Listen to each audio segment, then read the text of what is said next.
का बहुत स्वागत है। सबसे पहले मैं रुख करती हूं अजीज खान का।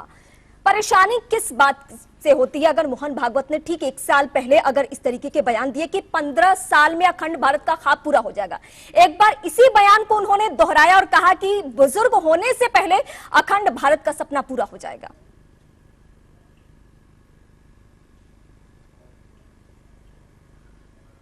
कि भारत जो इतने हिस्सों में बटा हुआ है आखिर वो मुत्तहिद कर लें, एक साथ आ जाए। लेकिन सच्चाई ये है कि जो हमारा देश है इस वक्त जो मौजूदा हालत में है, मैं तो देख पा रहा हूं कि आज नफरत का जिस तरह बोलबाला है कहीं ना कहीं बड़े स्तर पर इसी देश को तोड़ने की साजिश है। मैं देख रहा हूं जिस तरीके से नफरत फैलाया जा रहा है, तमाम तरीके के धार्मिक मुद्दों को उठाया जा रहा है। मुझे लग रहा है कि इस देश को बचाने में बीजेपी सक्षम नहीं है। अगर हम अखंड भारत कह रहे हैं तो अभय जी, अखंड भारत में ये भड़काने वाली बात कहां से आ गई?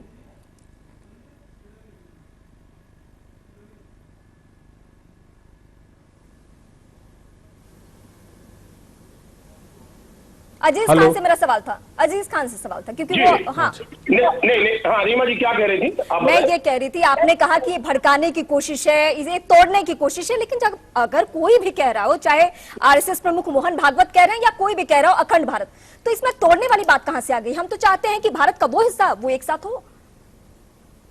देखिए रीमा जी, मैं कह रहा हूं वही बात कि माननीय भागवत जी अक्सर स्टेटमेंट देते रहते हैं और तमाम स्टेटमेंट देते रहते हैं। वो बहुत सारे स्टेटमेंट उनके पहले भी आए हैं, लेकिन बीजेपी उस पर अमल नहीं करती है। वो केवल स्टेटमेंट बनते रह जाता है। चाहे वो मुस्लिम कम्युनिटी के बारे में स्टेटमेंट देते हो, चाहे वो मॉब लिंचिंग के बारे में स्टेटमेंट देते हो, तमाम ये भी कहते हो कि हिंदू और मुसलमान का डीएनए एक है, लेकिन उसके बावजूद भी मॉब लिंचिंग एक तरफ होता है और वहीं दूसरी तरफ बीजेपी के जो बड़े नेता, बड़े मंत्री, वो कहीं ना कहीं मॉब लिंचिंग करने वालों को फूलमाला से कहीं ना कहीं सुशोभित करते हैं। तो भागवत जी का जो स्टेटमेंट है वो स्टेटमेंट सिर्फ खोटा सिक्का साबित होता है, उसमें कोई दम नहीं रहता है। आज उन्होंने जो परिकल्पना की है निश्चित तौर पर ऐसा होना चाहिए, लेकिन करेगा कौन? आज तो इस देश में जिस तरीके से नफरत का वातावरण है, जिस तरीके से नफरत का माहौल है, हाँ। और लोग इस देश को आपने कहा करेगा कौन? मैं विशाल मिश्रा का रुख करूंगी इस वक्त। यही तो विचार है अखंड भारत का, यही विचार तो हिंदुत्व का विचार है। और इसी अजीज खान कुछ कहना चाहते हैं, फिर मैं रुख करूंगी विशाल मिश्रा का। अजीज खान, देखिए रीमा जी, 2-3 बड़ी अहम बात है। हाँ।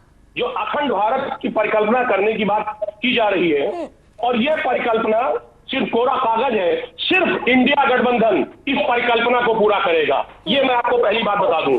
दूसरी बात, अगर मोहन भागवत जी को वाकई में इस देश को संदेश देना है, माननीय मोदी जी को संदेश देना है, तो वो बोले कि मणिपुर में इतनी बड़ी घटना हुई, आखिर उस पर क्या कार्रवाई किया, क्या उस पर कार्रवाई हुई और आखिर उसके लिए क्या किया गया, एक बात। दूसरी बात, देश में जिस तरह नफरत का माहौल पैदा किया जा रहा है उस पर आखिर मोहन भागवत जी क्यों नहीं बोल रहे हैं? और आखिर मोहन भागवत जी जब बोल रहे हैं तो बीजेपी अमल क्यों नहीं कर रही है? माननीय मोदी जी उस पर अमल क्यों नहीं कर रहे हैं? तमाम बड़े बड़े मुद्दे हैं, बेरोजगारी, महंगाई और तमाम ज्वलंत समस्याएं जो इस देश में है, मोहन भागवत जी उस पर सलाह क्यों नहीं देते हैं? सवाल इस बात का है कि केवल ठीक है, आपने अपनी बातें रख दी और एक नया पॉइंट जोड़ दिया। ये नया पॉइंट आपने ये जोड़ा है कि ये भी महागठबंधन से डर के ही हो रहा है। ये भी अनुच्छेद 370 इस देश का बच्चा इस देश का हर नागरिक जानता है कि कश्मीर की समस्या के लिए कौन जिम्मेदार है, किसने क्या कदम उठाए। मुझे यहाँ से दोहराने की जरूरत नहीं है।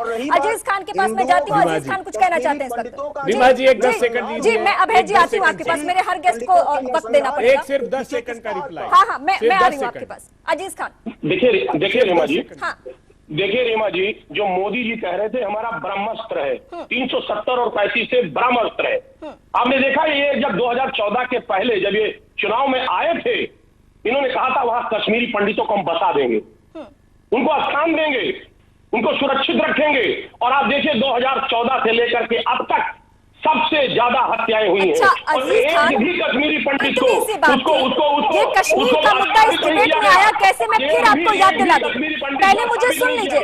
ये कश्मीर का मुद्दा डिबेट में ऐसे आता है कि उन्होंने कहा कि अखंड भारत का सपना सपना ही है, ये कोरा ख्वाब है। मैंने याद दिलाया कि 370-35 से अनुच्छेद ये जो रहा है उसे बीजेपी ने खत्म किया है, और जब बीजेपी को ये खत्म करना था तभी भी इसी तरीके से आरोप लगते थे।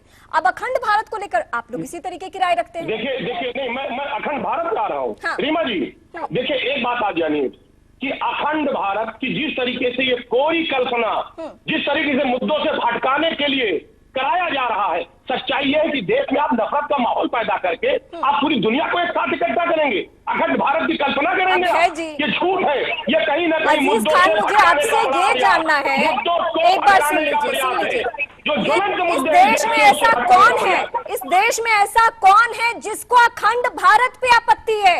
वो कौन ऐसा आदमी है जो नहीं चाहता कि पीओके हमारा हिस्सा हो? वो कौन है जो नहीं चाहता कि चीन का वो हिस्सा जो भारत का अभिन्न हिस्सा रहा है वो वापस भारत को मिल सके? ये कौन नहीं चाहता है? मुझे एक नाम चाहिए आज। देखिए रीमा जी, बिल्कुल होना चाहिए। आप अपने देश को बचा नहीं पा रहे, चाइना पूरी तरह से अटैक कर चुका है, एक बड़ी जगह को हथिया लिया है, और उसके बाद अखंड भारत की परिकल्पना कर रहे हैं आप पीओके और तमाम तरीके की बड़ी बड़ी बातें कर रहे हैं। बातें करने से आप अखंड भारत की जो आपकी कल्पना है अरे वो तो नहीं पूरी बड़ा हो दिल पाएगी। दिखाइए, आप आपको कहिए बात तो करना सही होगा। कि पीओके के लिए सरकार आगे बढ़ती है तो मैं साथ में हूँ। आप कहिए तो सही है। हमारे कहने से हो जाएगा? बिल्कुल होगा। मोदी जी तो कह रहे थे लाल आंख बिल्कुल। दिखाएंगे। अरे देश के किसी भी मुद्दे पे तो साथ आइए। चाइना घुसा चला आ रहा है, चाइना घुसा चला आ रहा है। हाँ। आप अखंड भारत की बात कर रहे हैं, चाइना घुसा चला आ रहा है। हम अपने देश को सुरक्षित नहीं कर पा रहे हैं, हम उसे सुरक्षित चौधरी, रख नहीं पा रहे हैं। आप अजीज खान को और अभय दुबे को जब सुन रहे हैं, आपको लगता है कि भारत के किसी भी मुद्दे पे ये साथ आने को तैयार है?